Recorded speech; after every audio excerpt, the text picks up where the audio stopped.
मनुष्य का मन बड़ा विचित्र होता है, कल्पना में ही विकास करता है, संपन्न भविष्य का स्वप्न देखता है और कल्पना में ही जो नहीं हुआ उससे भय खाता है। और यही भय मनुष्य का सबसे बड़ा शत्रु है।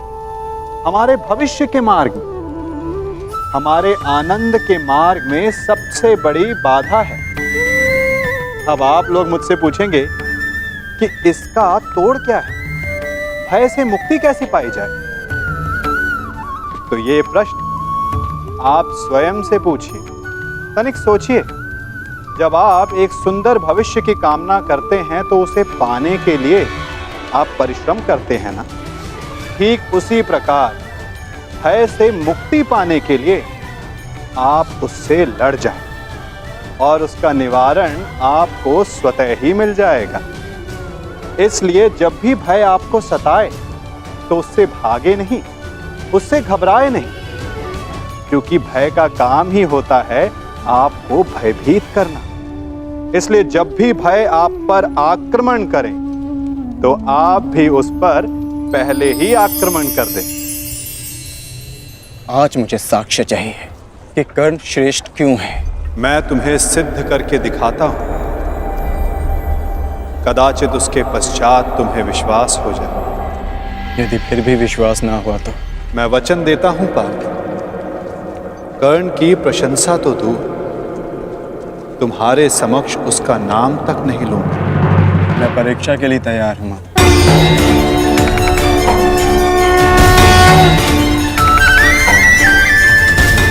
उन दो पर्वतों को देख सकते हो पार्थ?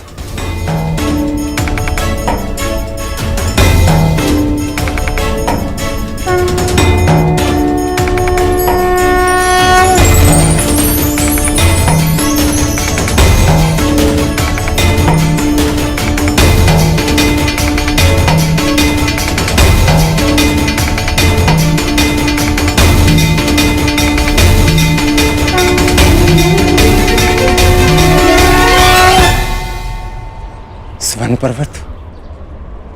हाँ पार्थ, अब ये दोनों पर्वत स्वर्ण में परिवर्तित हो चुके हैं।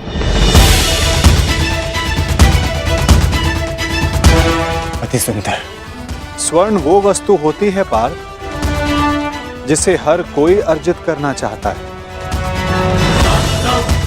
और अब मैं ये कहता हूं कि इन दोनों स्वर्ण पर्वतों पर तुम्हारा अधिकार है। और मैं ये चाहता हूं कि इन दोनों स्वर्ण पर्वतों को समान मात्रा में बांटकर इन ग्राम वासियों में दान कर दो। परंतु पार्थ, एक बात का स्मरण रखना, इन पर्वतों का सारा स्वर्ण दान करना होगा। स्वीकार है तुम्हें?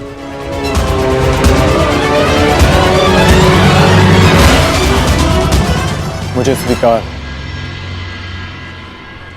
आज्ञा दीजिए मां। ग्रामवासियों,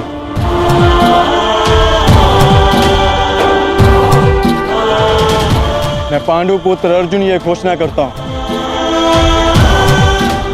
ये दोनों स्वर्ण मेरु समान मात्रा में विभाजित करके आप सबको दान में दिए जाएंगे।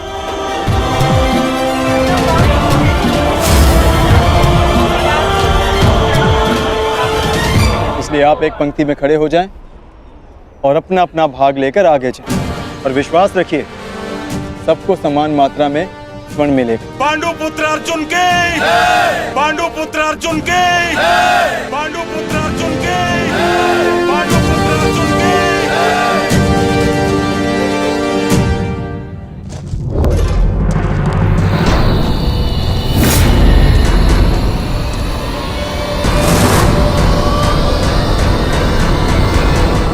ये क्या है पुत्र? अब कौन सी समस्या उठा लाए अपने कंधे पर? हाँ बार्बरिक, कौन है ये? और इनकी ये दशा किसने की? चिंता ना करो माता, ये केवल मूर्छित ही हुए हैं। परंतु कैसे? बस ये मुझे चुनौती देने की भूल कर बैठे। मुख से तो ये मूर्ख नहीं लगते, पर कार्य मूर्खों वाला कर बैठे।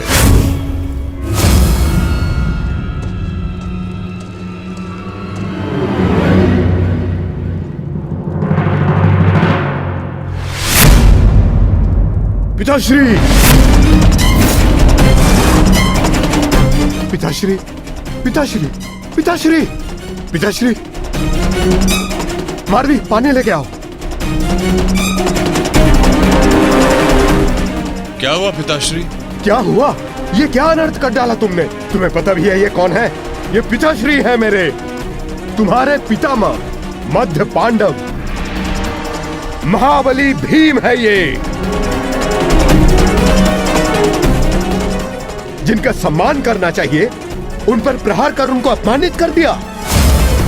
लज्जा आती है मुझे कि तुम मेरे पुत्र हो। हाँ, जो तुमने किया वो मूर्खता नहीं, पाप है।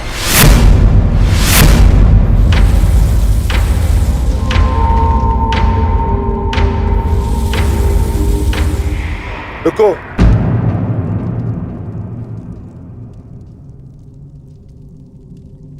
पिताश्री, मैं अपने मूर्ख पुत्र की ओर से क्षमा मांगता हूं।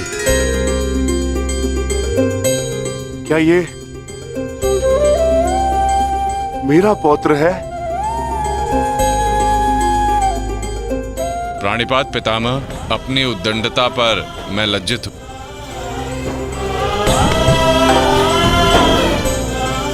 और मैं गर्वित हूं कि तुम मेरे पौत्र हो।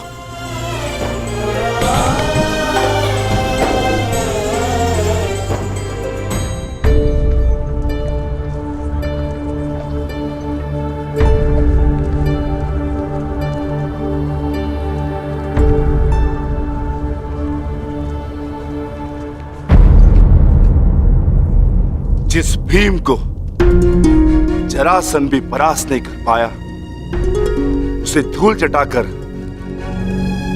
बार्बरिक ने यह सिद्ध कर दिया वो कुशल योद्धा है।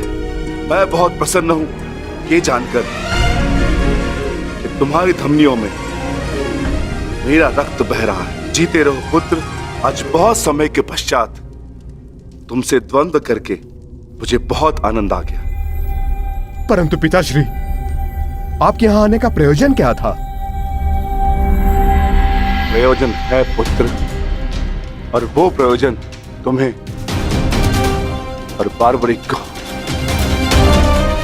सिद्ध करना होगा। आदेश दीजिए पिताश्री।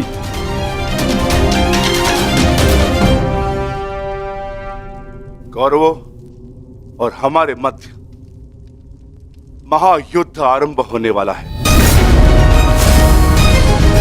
तुम मेरे वंश के वीर हो। हमारे पक्ष को शक्तिशाली बनाने के लिए मुझे इस महायुद्ध में मेरे परिवार की आवश्यकता है। मुझे मेरे कुशल और बलवान पुत्र और पौत्र की आवश्यकता है। क्या तुम मेरा साथ दोगे? हम आपके आदेश के अनुपालन के लिए प्रस्तुत हैं पितामह। इस युद्ध में आपके लिए प्राण देना हमारे लिए गर्व की बात होगी। मेरा परिवार मेरे साथ है, तो इस महायुद्ध में हमारी विजय निश्चित है।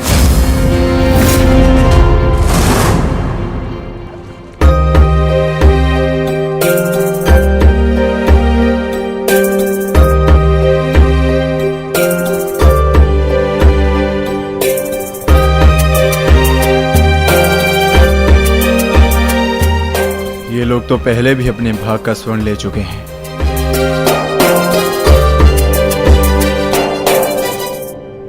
ये लीजिए माते। पुत्र, ये युद्ध संसार के इतिहास का सबसे भीषण युद्ध है। क्या तुम्हें भय नहीं लग रहा? माते, क्या आपको अपने पुत्र पर विश्वास नहीं है? मैं एक योद्धा हूँ और मेरा जन्म एक दैत्य परिवार में हुआ है। युद्ध से भयभीत होना न एक योद्धा का धर्म है और न ही दैत्य का गुण। आपके पुत्र का कौशल युद्ध में निसंदेह महत्वपूर्ण साबित होगा। मैं नहीं जानता कि कौन उचित है और कौन अनुचित, कौन दोषी और कौन पीड़ित। मैं युद्ध लड़ूंगा तो केवल न्याय के लिए। अपने रण कौशल, प्रतिभा और साहस से सबको आश्चर्यचकित कर देगा आपका पुत्र। मुझे तुम पर गर्व है पुत्र। मैंने स्वयं को वचन दिया है माते कि युद्ध में मैं निर्बल पक्ष की ओर से ही लड़ूंगा। चले पुत्र। अवश्य पिताश्री।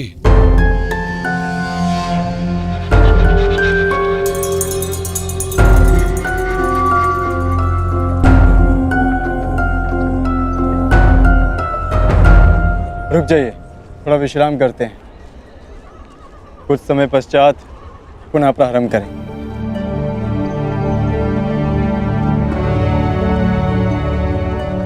क्षमा चाहता हूँ माधव, परंतु मैं ये जानना चाहता हूँ कि आपकी ये परीक्षा कब समाप्त होगी। अभी तक तो मैं आधा पर्वत भी नहीं बांध पाया और थकान सा अनुभव कर रहा हूँ। पार्थ, अभी तो तुम्हारी परीक्षा का आरंभ हुआ है और तुम इतना शीघ्र थक गए। थक तो मैं गया ही हूँ माधव, परंतु पराजय स्वीकार नहीं करूंगा। क्षमा चाहता हूँ माधव, परंतु अभी तक मुझे आपकी इस परीक्षा में आपका उद्देश्य समझ नहीं आया। ठीक है पार्थ, मैं तुम्हें अपना उद्देश्य बताता हूँ। इस कहानी का दूसरा कोण तुम्हारे समक्ष लाता हूं। अब तुम्हें स्वर्ण नहीं बांटना है, बस यहां खड़े रहकर जो कुछ भी घटित होगा उसका साक्षी बनना है।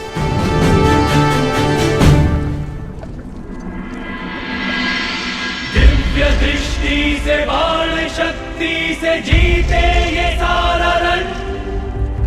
शांत चित्त धरे, आत्मबल भरे, जीते हर बाधा कर। सूर्य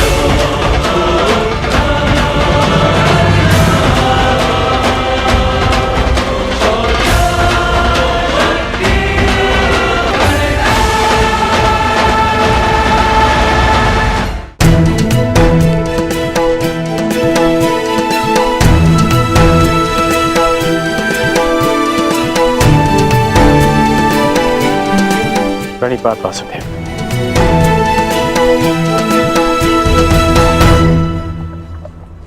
आदेश कीजिए कि कैसे आपने मुझे स्मरण किया। मित्र, एक महत्वपूर्ण कार्य के लिए तुम्हारी सहायता चाहिए मुझे।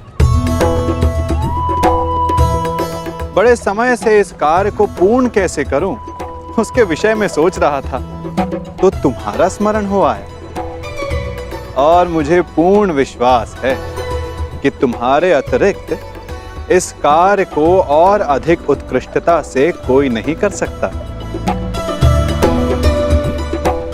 ये मेरा सौभाग्य है कि आपने मुझे अपना मंतव्य पूर्ण करने के लिए योग्य समझा। वो दो स्वर्ण पर्वत देख सकते हो मित्र।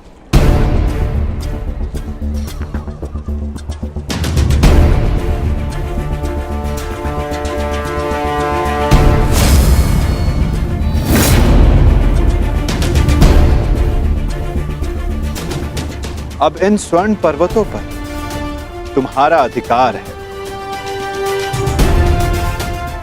और मैं चाहता हूं कि इन स्वर्ण पर्वतों को तुम समान मात्रा में बांटकर इन ग्राम वासियों में दान कर दो। परंतु एक बात का स्मरण रखना मित्र, इन दोनों स्वर्ण पर्वतों का सारा स्वर्ण दान करना होगा। जो आदेश वासुदेव।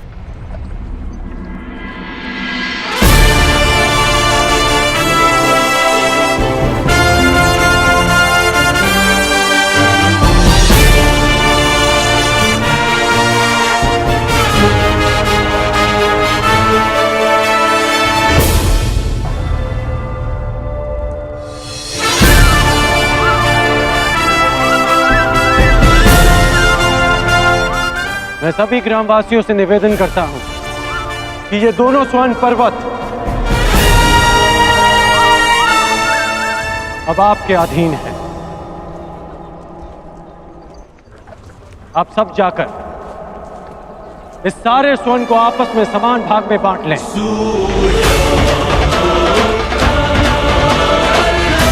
जाइए।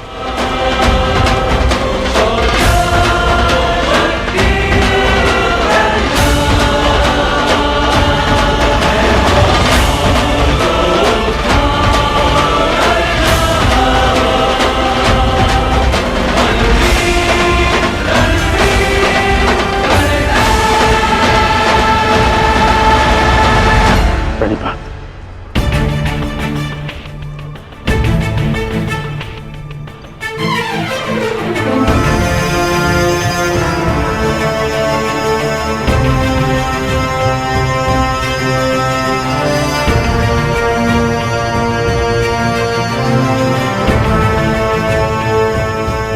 तुम्हें ये स्वर्ण इन ग्रामवासियों में बांटना था, परंतु तुम भी इन ग्रामवासियों की भांति ही स्वर्ण के प्रति आकर्षित हुए। कदाचित तुम स्वर्ण को ऐश्वर्य और सम्मान प्राप्त करने की वस्तु समझते हो। तुमने अपने अनुमान से इस स्वर्ण को इन लोगों में दान किया, परंतु तुम्हें इसका ज्ञात नहीं था कि किसको कितनी आवश्यकता है। और कर्ण के मन में इस स्वर्ण को लेकर कोई आकर्षण, कोई लालच नहीं था पार्थ। और ये सब ग्रामवासियों में दान करके वो वापस लौट गया। पार्थ, जिस पर दान करने का उत्तरदायित्व हो, उसके मन में वस्तु के प्रति लोभ नहीं होना चाहिए।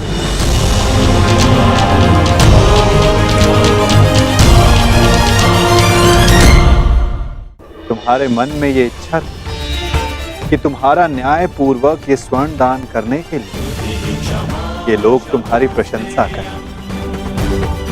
और कर्ण के मन में केवल कर्म करने की इच्छा थी पार्थ, फल पाने की नहीं। ये वितरांग गुण, ये विरक्ति मनुष्य का लक्ष्य पाने की, उसका दान करने के संकल्प को दर्शाता है। एक समय था पार्थ कि तुम केवल चिड़िया की आंख को देखते थे, परंतु आज तुमने केवल चिड़िया की आंख को नहीं, पूरी चिड़िया को देखा। उसकी चाह पूर्ण करने की राह को देखा। और यही अंतर है तुम में और कर्ण में पार्थ। वही अंतर जो एक सामान्य मनुष्य और विशेष मनुष्य में होता है। मैं आपका तात्पर्य समझ गया माता, और ये भी समझ गया कि आपके हृदय में कर्ण का स्थान मेरे स्थान से ऊपर क्यों है। नहीं पार्थ, ऐसा नहीं है। तुम भी मेरे लिए अत्यधिक प्रिय हो, परंतु जैसा कि मैंने पहले भी कहा, जितना प्रेम, जितना सम्मान मेरे हृदय में कर्ण के लिए, उतना ही प्रेम, उतना ही सम्मान तुम्हारे लिए भी मेरे हृदय में है पार्थ। परंतु कर्ण के प्रति मैं तुम्हारा दृष्टिकोण बदलना चाहता हूं। जिस प्रकार, जिस दृष्टि से मैं कर्ण को देखता हूं, उसी दृष्टि से तुम्हें भी दिखलाना चाहता हूं पार्थ। मैं तुम्हें केवल ये बताना चाहता था पार्थ कि क्यों कर्ण को दानवीर कर्ण के नाम से जाना जाता है। मैं समझ गया माता, अब धन्य है।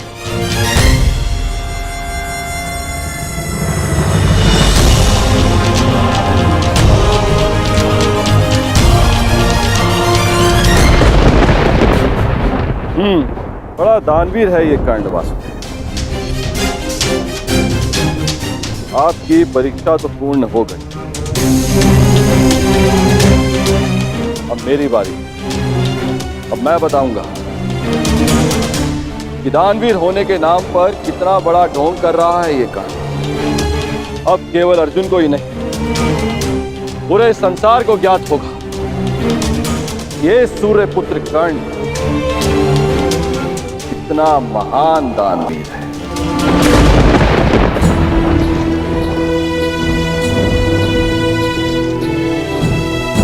मित्र, तुम्हारी परीक्षा अभी पूर्ण नहीं हुई है।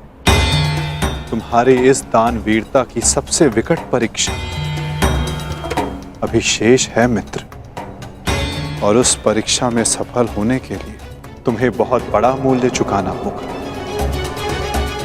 तुम्हारी उस परीक्षा के समक्ष मेरी ये परीक्षा मानो बालकों का खेल सिद्ध होगी मित्र। सावधान रहना। आप जानते नहीं कि आज मैं कितना प्रसन्न हूं कि आपको मेरी चिंता है, कि मैं आपके मन में बसता हूं।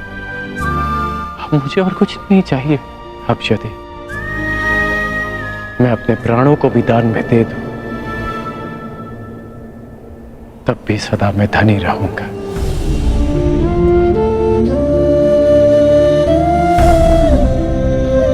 बड़ी बात वासुदेव।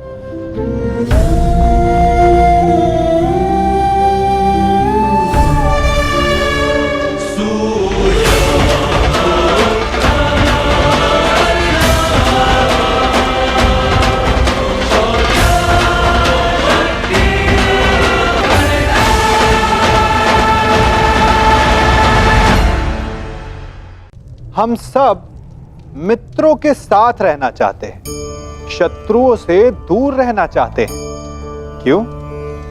क्योंकि हमें जीवन में आनंद पाना है, जीवन में आगे बढ़ना है, स्वयं को संपन्न देखना है। और यदि किसी से भी आप पूछेंगे कि जीवन में सफलता पाने के लिए सबसे अधिक आवश्यकता किसकी होती है, तो हर एक आपको लगभग एक ही उत्तर देगा।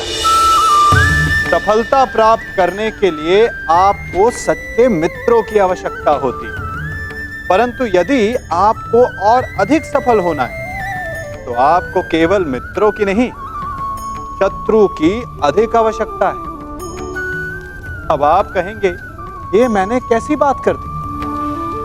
तनिक स्वयं सोचिए। जब भी संकट आता है तो मित्र क्या करते हैं? आपकी सहायता करने के लिए आपके साथ खड़े हो जाते हैं, और संकट के समय में शत्रु और बड़ा संकट बनकर हमारे समक्ष खड़े हो जाते हैं। मित्र हमें सहायता देते हैं, अपनी शक्ति देते हैं, परंतु शत्रु आपके भीतर छिपी शक्ति को बाहर लाता है, आपको और अधिक बलवान बनाता है।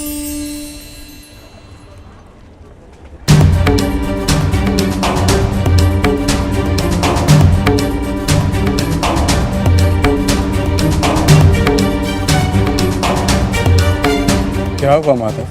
कुछ हुआ नहीं पार्थ, परंतु शीघ्र ही होने वाला है।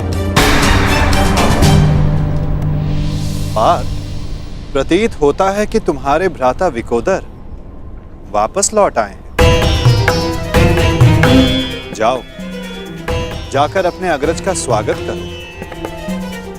जाओ पार्थ। आप नहीं आएंगे माधव? तुम जाओ पार्थ, मैं कुछ समय पश्चात आता हूं।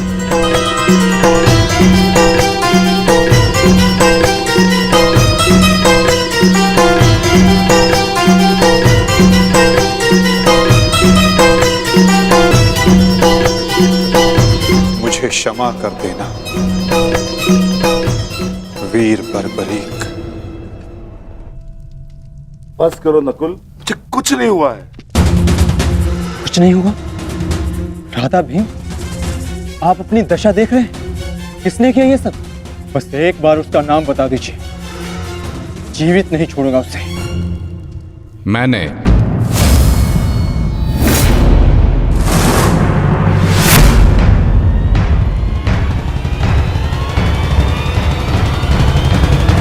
कौन हो तुम दुस्साहसी?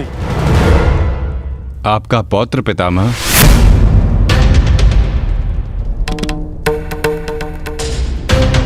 घटोत्कच पुत्र बर्बरीक हूं मैं।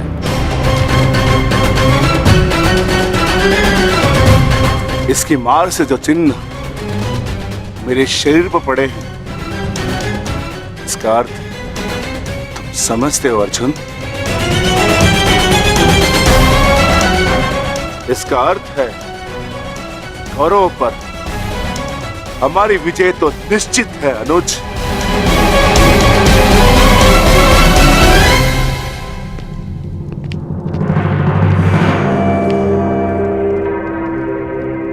बार्बरिक बल और युद्ध कौशल दोनों में सर्वश्रेष्ठ है। इस महायुद्ध में इसका सामना कोई नहीं कर पाएगा और मुझे विश्वास है कि बार्बरिक अकेला ही इस महायुद्ध को समाप्त करने में सक्षम है। तो ये तो बहुत प्रसन्नता की बात हुई।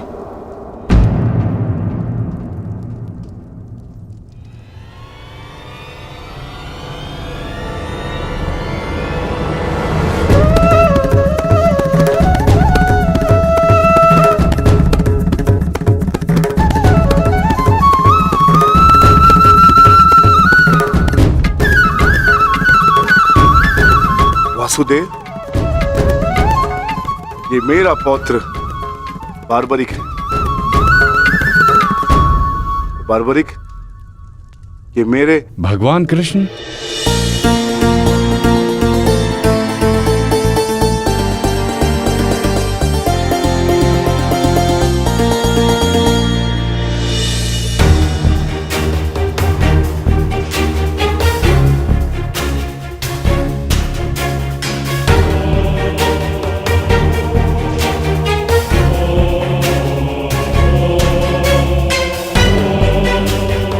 बचपन से आपकी कथाएं सुनकर ही बड़ा हुआ हूं प्रभु। आप मेरे स्वप्न में आते थे। मैंने देखा कि आप ही मेरे मुक्ति मार्गदर्शक हैं।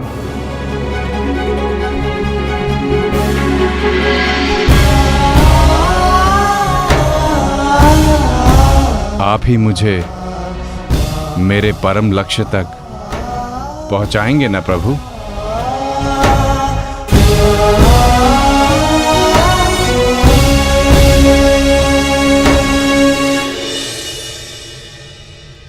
तो तुम्हें लगता है बर्बरीक कि तुम स्वयं ही अकेले इस युद्ध को समाप्त कर सकते हो?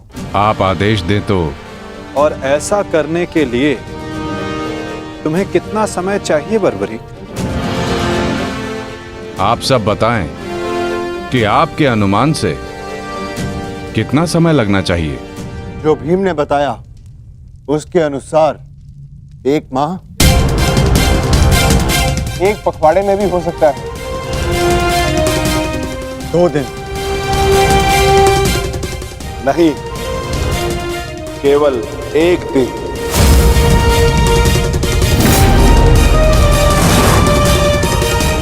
बताओ बार्बरिक, सही उत्तर क्या है? किसी का नहीं काकाश्री।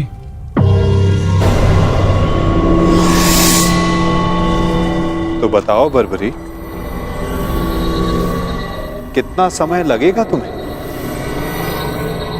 केवल उतना जितना 3 बाणों का संधान करने में लगता है।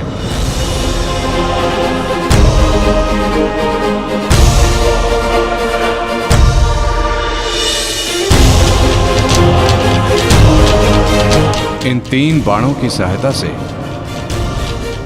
मैं इस युद्ध को 3 पल में समाप्त कर सकता हूं।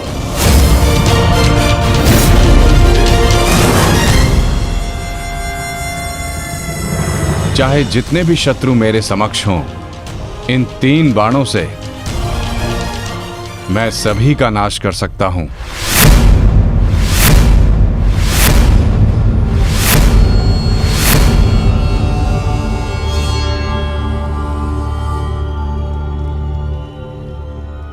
मैं केवल कथनी पर विश्वास नहीं करता बर्बरीक, मुझे करनी का प्रमाण चाहिए। दे सकते हो? तुम राधे नहीं कुंती पुत्र हो। स्वयं सूर्य नारायण के अंश हो तुम का। जब तुम्हारा जन्म हुआ मैं अविवाहित थी पुत्र, क्या करती मैं, मुझे तुम्हें त्यागना पड़ा। क्रोध, अशांति, पीड़ा ध्यान केंद्र में सबसे बड़ी बाधा है। अपने क्रोध को, अपनी अशांति को, अपनी पीड़ा को शस्त्र बनाकर इसका उपयोग करो। कौन उपयोग करो।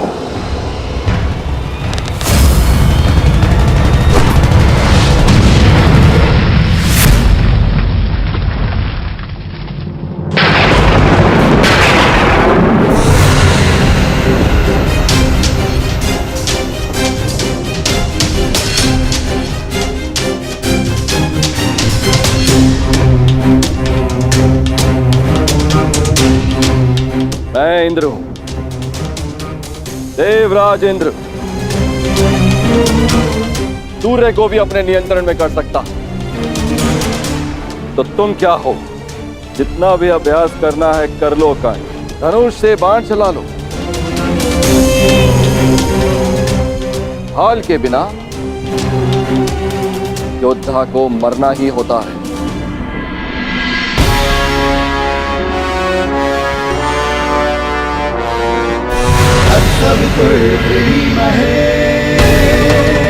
ये आपकी भूल है इंद्रदेव। यदि आप अपने पुत्र का प्रहार बन सकते हैं तो मैं भी अपने पुत्र की ढाल बन सकता हूं। मेरे मार्ग में बाधा मत बनिए सूर्यदेव। जितना प्रयास करना है कर लीजिए, परंतु इस दानवीर कर्ण को कोई नहीं बचा सकता। करना क्या चाहते हैं इंद्रदेव? वही जो मैं सदा से करता आया, अपने शत्रु की दुर्बलता से लाभ उठाना।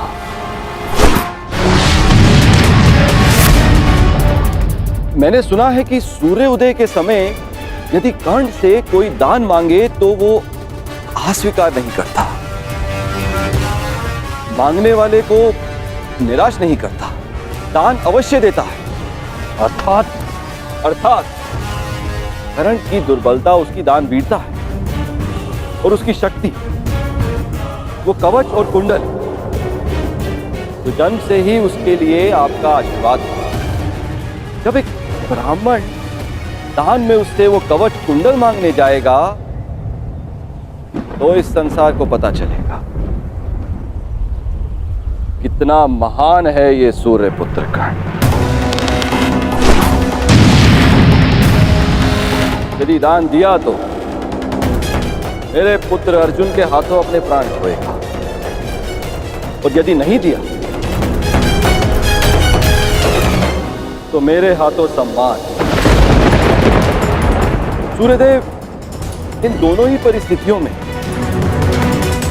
मुझे तो देवराज इंद्र की ही होनी। यह धर्म है इंद्रदेव।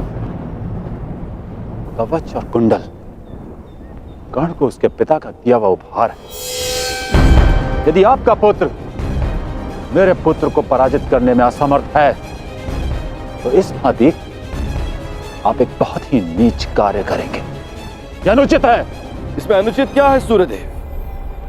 आपने अपने पुत्र कर्ण की रक्षा के लिए उसे कुंडल और कवच दी है। मैं अपने पुत्र अर्जुन की रक्षा के लिए वो कुंडल और कवच छीन लेना चाहता हूं। मैं ऐसा कदापि होने नहीं दूंगा। वो तो आपकी क्षमता पर निर्भर करता है सूर्यदेव। आप जो करना चाहते हैं आप करने के लिए स्वतंत्र हैं, परंतु कल या तो आपका मान रहेगा या आपके पुत्र को आपका दिया हुआ उपहार। मेरा पुत्र है वो सूर्य पुत्र कर्ण। शीघ्र ही आपको अपनी भूल की अनुभूति हो जाएगी। कल प्रातः संसार पर सूर्य का प्रकाश पड़े या ना पड़े, परंतु ज्ञान का प्रकाश आपकी बुद्धि पर अवश्य पड़ेगा।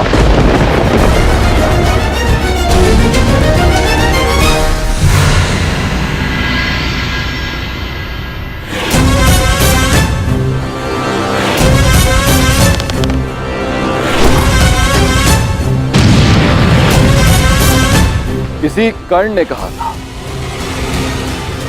ये युद्ध एक यज्ञ है और यज्ञ को सफल बनाने के लिए त्याग और दान करना होता है। सूर्यदेव, तुम्हारे इस पुत्र कर्ण को अपने प्राणों का बलिदान देना होगा।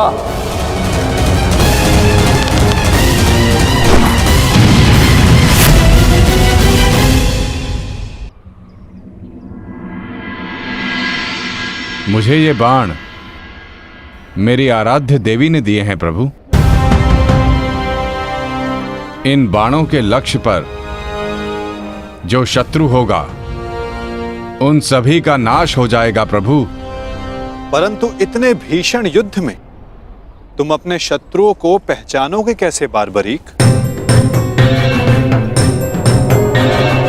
सभी शत्रुओं पर लक्ष्य साधना इतना सरल कार्य नहीं। यदि तुमने अपने इन बाणों का संधान किया तो तुम्हारे मित्र भी मारे जा सकते हैं, और वो निरपराध भी जो इस युद्ध में भाग नहीं ले रहे। इसलिए मुझे ये 3 बाण दिए गए हैं प्रभु। मेरे पहले बाण में भरी लाल भस्म मेरे सभी मित्रों और सहयोगियों को चिन्हित करेगी। मेरा दूसरा बाण उन सभी को चिन्हित करेगा जो इस युद्ध में भाग नहीं ले रहे या निष्पक्ष हैं।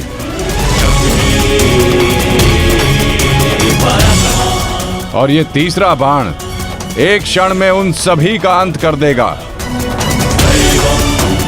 जिन्हें मैंने चिन्हित नहीं किया, अर्थात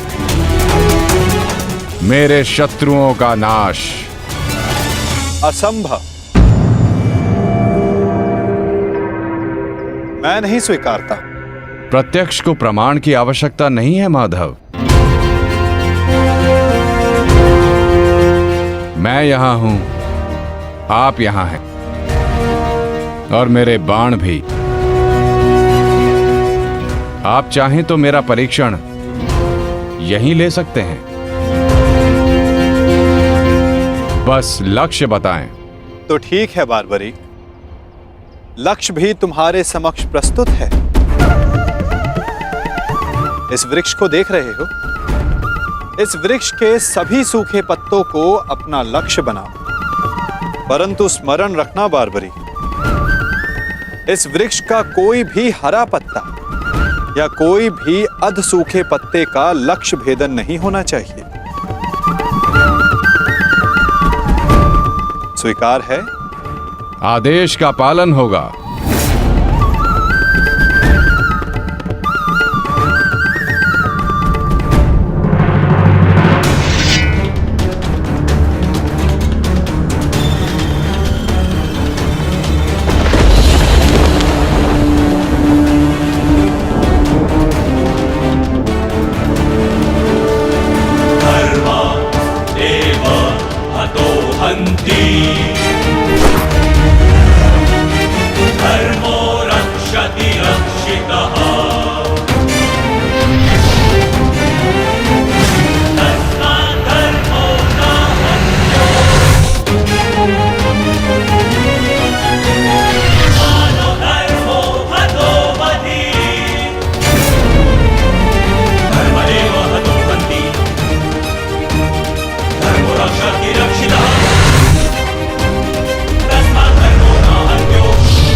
सभी अनचिन्हित पत्रों का लक्ष्य भेद हो।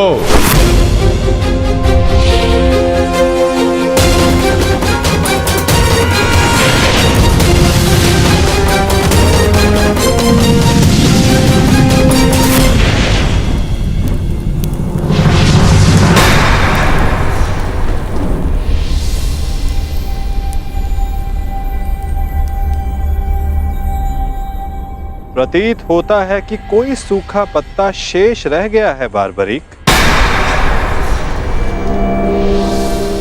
तुम असफल हुए। न मैं असफल हुआ हूं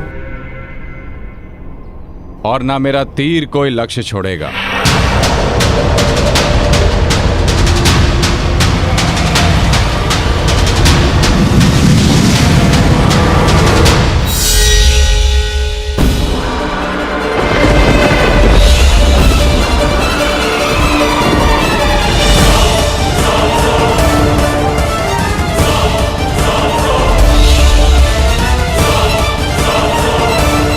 आपके चरण मेरे बाण के लक्ष्य के मध्य में आ रहे हैं प्रभु।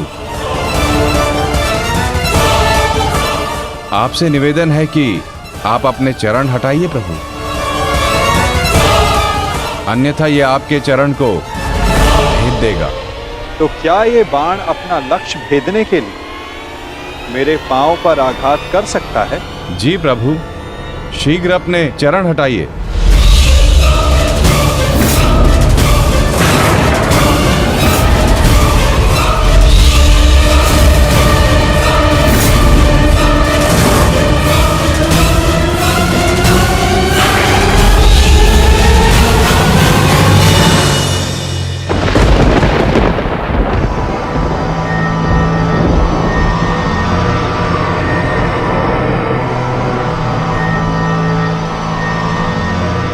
ये क्या किया वासुदेव? मेरा वरदान था कि ये बाण कभी लक्ष्य चूकेंगे नहीं। मैं वासुदेव आपके वरदान का मान अवश्य रखूंगा।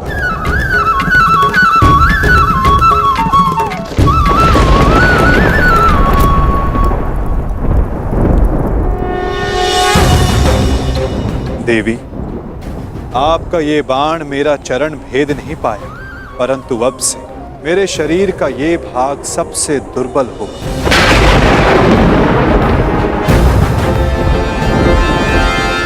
और अब कोई भी बाण मेरे इस स्मरण स्थल को भेद पाएगा। ये मेरा वचन है देवी, और यही मेरे इस देह को त्यागने का कारण बनेगा।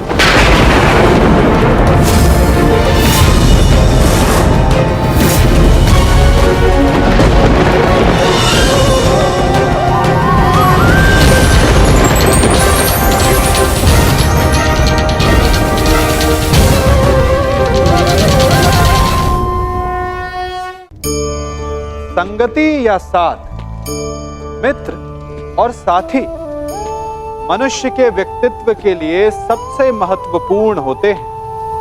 अब आप कहेंगे ये कैसे? मनुष्य अवश्य अपने व्यक्तित्व के लिए उत्तरदायी होता है, परंतु मनुष्य संगति में ना चाहते हुए भी उसका व्यक्तित्व संगत की भांति हो जाता है। इन पात्रों को देख रहे हैं? मध्य में जल रखा है, इसमें दूध है और इसमें मलिन कीचड़ रखा है। यदि मैं इस जल को इस दूध में मिलाता हूं तो ये जल दूध बन जाता है, और यदि इसी जल को इस मलिन कीचड़ में मिलाता हूं तो क्या हुआ? ये जल कीचड़ बन गया। ऐसी कोई युक्ति नहीं कि जल बिना घुले मिले दूध या कीचड़ में अपना अस्तित्व बनाए रखे या उनसे अलग रहे। और ठीक ऐसा ही मनुष्य के जीवन में भी होता है।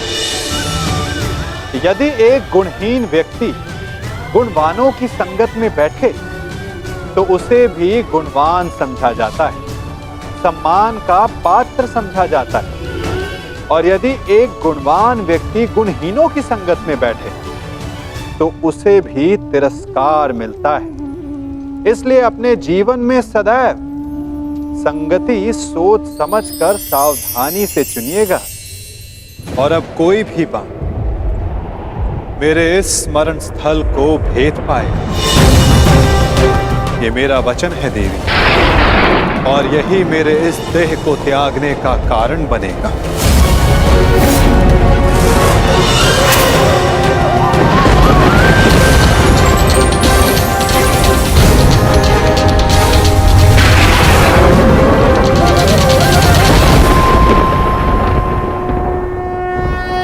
परंतु क्यों माता, आपने उस पत्ते पर पांव क्यों रखा? ऐसी क्या आवश्यकता थी आपको? मैंने जो किया उसकी आवश्यकता थी पार्थ, और अब जो मैं करने जा रहा हूं उसकी भी आवश्यकता है। परंतु मैं ऐसा करना नहीं चाहता था पार्थ। ये सत्य है कि बार्बरीक के ये 3 बाण अमोघ हैं। ये हमारे लिए शुभ समाचार है ना माधव? हाँ,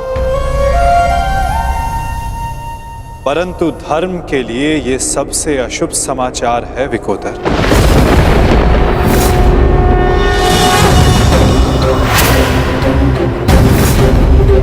ये युद्ध केवल कौरवों और पांडवों के मध्य नहीं है, ये युद्ध धर्म और अधर्म के मध्य है। ये युद्ध पाप और प्रतिज्ञा के मध्य है। ये युद्ध श्राप और श्रापितों के मध्य है। और अब ये 3 बाण और इन बाणों का धारक बार्बरीक हमारे लिए सबसे बड़ी समस्या बन चुका है।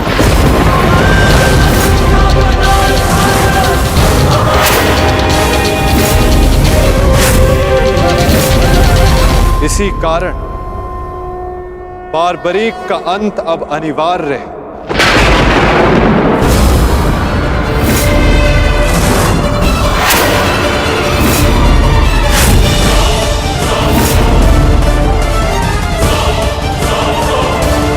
इसका वध अब अटल है।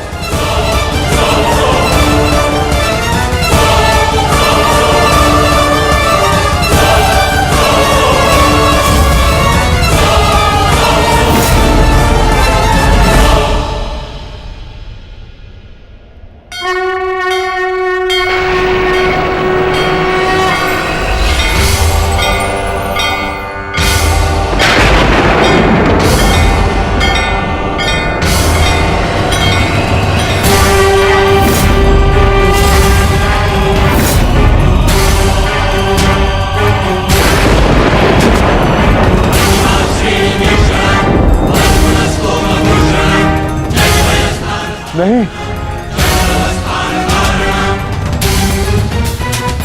नहीं वासुदेव, मेरे जीवित रहते मैं ऐसा नहीं होने दूंगा। सुदर्शन चक्र को बार्बरी तक पहुंचने से पहले मेरे मस्तक से होकर जाना होगा। यही नियति है भीम, और तुम ये भली भांति जानते हो। बार्बरीक का अंत अब अनिवार्य है, अन्यथा युद्ध में सबका विनाश निश्चित है। मेरे पास अब और कोई विकल्प शेष नहीं।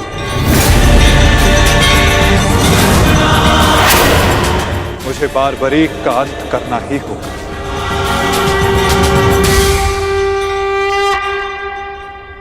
किंतु माता, इसका कोई समाधान तो निकल ही सकता है ना? हम बार्बरीक को युद्ध से दूर भी तो रख सकते हैं। तो फिर इसका अंत अनिवार्य क्यों?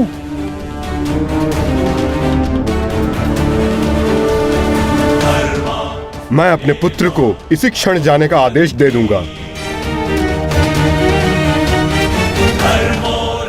मेरी आपसे विनती है प्रभु, मेरे पुत्र को उस कर्म का दंड मत दीजिए जो उसने अभी तक किया ही नहीं। मेरे पुत्र पर सुदर्शन चक्र का प्रयोग ना करें वासुदेव, मेरी विनती है आपसे।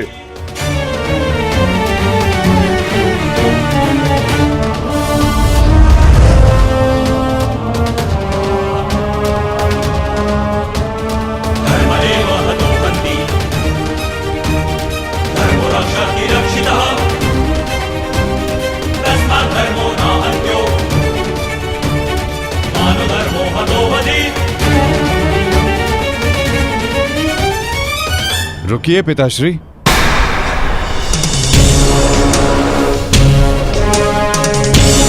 मैं यहाँ खाली हाथ लौटने नहीं आया था पिताश्री। मुझे इस युद्ध में भाग लेना ही है। मौन रहो तुम। तुम्हें अनुमान भी है तुम क्या बोल रहे हो? कदाचित मैं दृष्टा कर रहा हूँ पिताश्री, परंतु मैं एक योद्धा भी हूँ, और एक सच्चा योद्धा युद्ध भूमि से विजय प्राप्त करके लौटता है या वीर गति पाकर।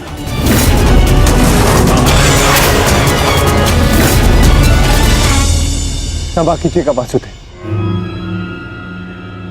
परंतु युद्ध में बाबरी के भाग लेने से हमें क्या हानि होगी? बार्बरिक हमारे पक्ष से युद्ध करेगा, हानि तो केवल कौरवों को होगी वासुदेव। नहीं युधिष्ठिर, जो तुम्हें दिख रहा है वो सत्य नहीं है। क्यों बार्बरिक, मैंने उचित कहा ना? मैं समझा नहीं वासुदेव। बार्बरिक निश्चित रूप से हमारे पक्ष में लड़ेगा, तो इसमें क्या संदेह है? क्यों पौत्र? सत्य यह है कि मैं इस युद्ध में निर्बल पक्ष की ओर से भाग लूंगा।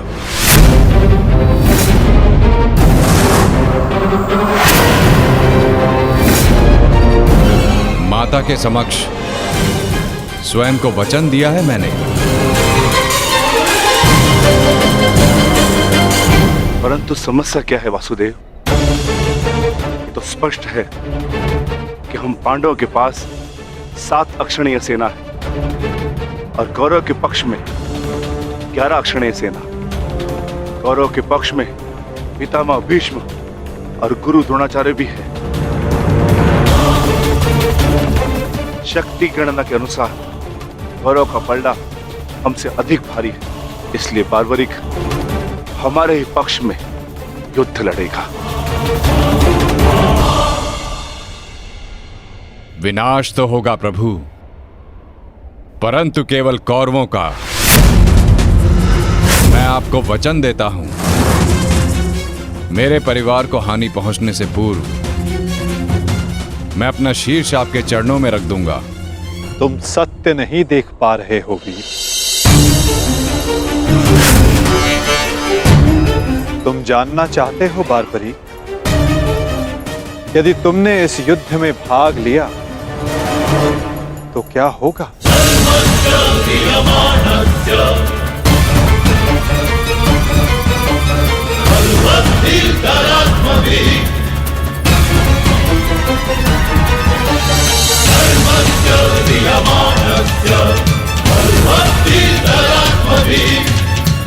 तो देखो,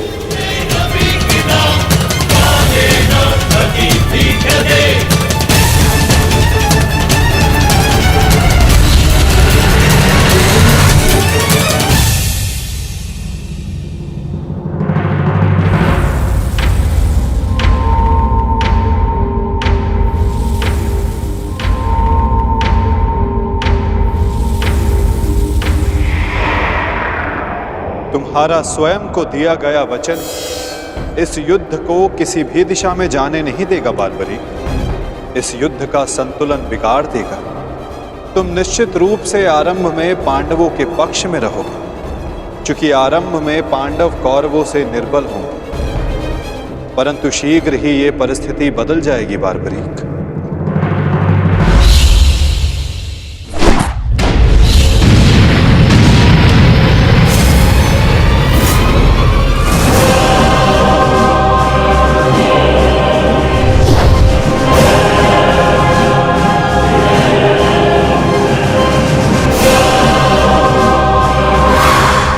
जब कौरवों का विनाश प्रारंभ होगा तो शीघ्र ही पांडवों का पलड़ा कौरवों से अधिक भारी हो जाएगा और तुम अपने वचन के कारण संतुलन बनाए रखने के लिए अपना पक्ष छोड़कर कौरवों के पक्ष में चले जाओगे और उसके पश्चात तुम पांडवों पर प्रहार करने लगोगे। और इसी कारण इस युद्ध का संतुलन बिगड़ जाएगा।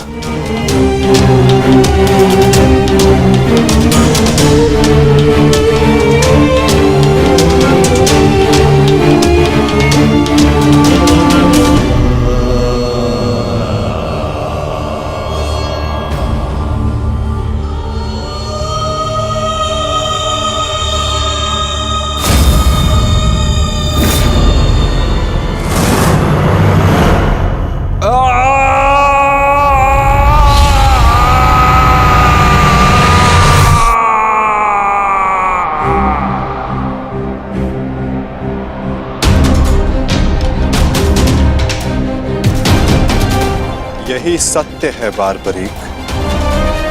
यदि तुम इस युद्ध में हुए तो यही होगा।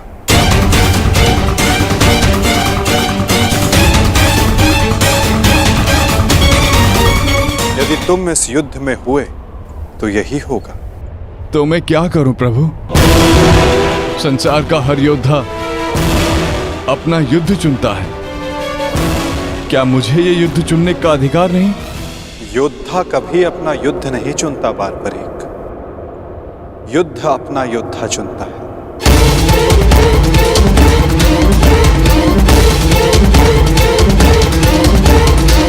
तो आदेश दें प्रभु, मुझे क्या करना है? ये युद्ध एक यज्ञ है बारबरीक, और तुम्हें त्याग और बलिदान देना होगा, स्वयं के प्राणों का दान।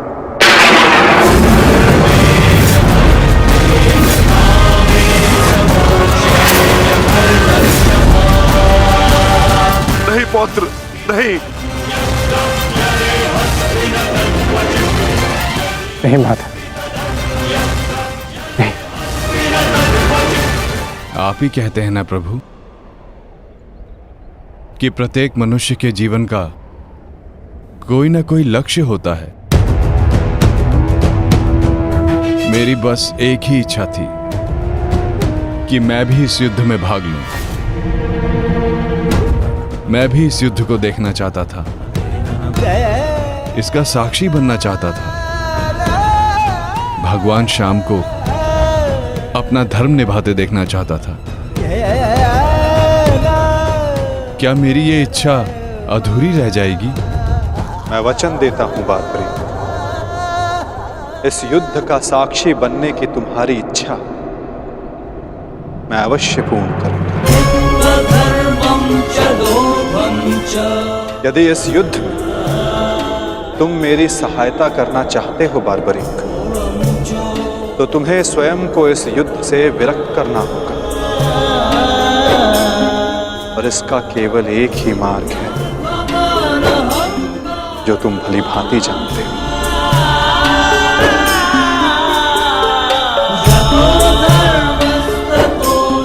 मैं समझ गया प्रभु।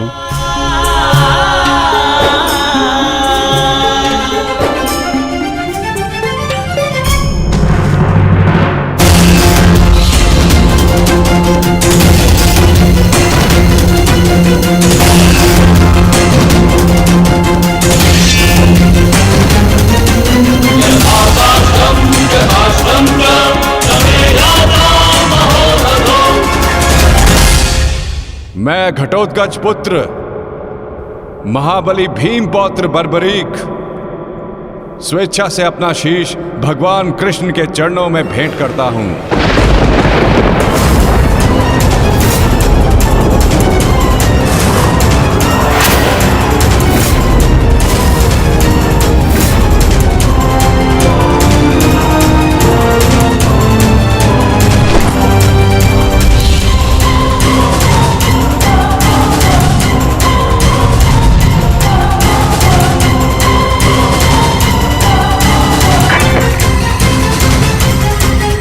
भगवान श्याम की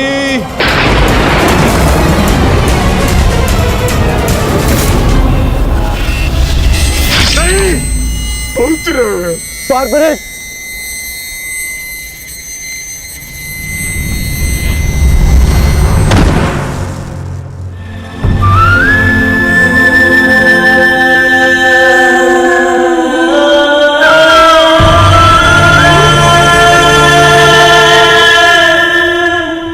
पुत्र की कामना थी इस युद्ध का साक्षी बनने की, वो भी अधूरी रह गई। उसने स्वयं के साथ भी अपनी अंतिम कामना का भी अंत कर लिया। नहीं घटोत्कच, ये अंत नहीं, प्रारंभ है। बार्बरीक की अंतिम इच्छा अवश्य पूर्ण होगी। श्री कृष्ण गोविंद हरे मुरारी, हे नाथ नारायण वासुदेवा।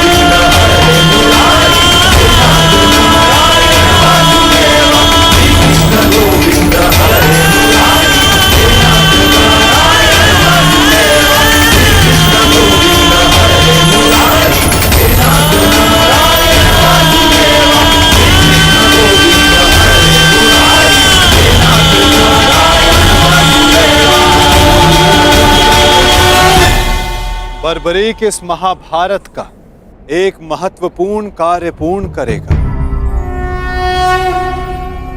बार्बरीक का ये त्याग, ये बलिदान व्यर्थ नहीं जाएगा। तुम सदैव अपने साहस, बुद्धिमता इस महायुद्ध के, इस महाभारत के एकमात्र साक्षी के रूप में जाने जाओगे बार्बरीक।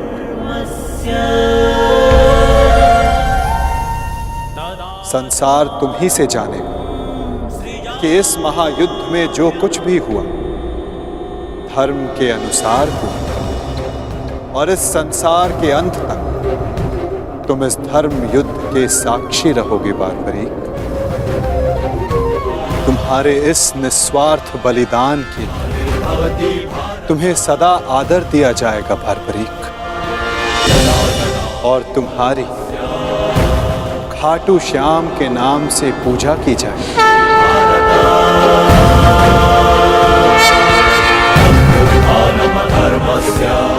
तुम हर उस निर्बल की सहायता करो जो तुम्हारे समक्ष सहायता मांगने आएगा। वीर बार्बरीक, तुम अपने साहस के लिए जाने जाओगे, महाभारत के निर्णायक के रूप में जाने जाओगे, शीशदानी के रूप में जाने जाओगे।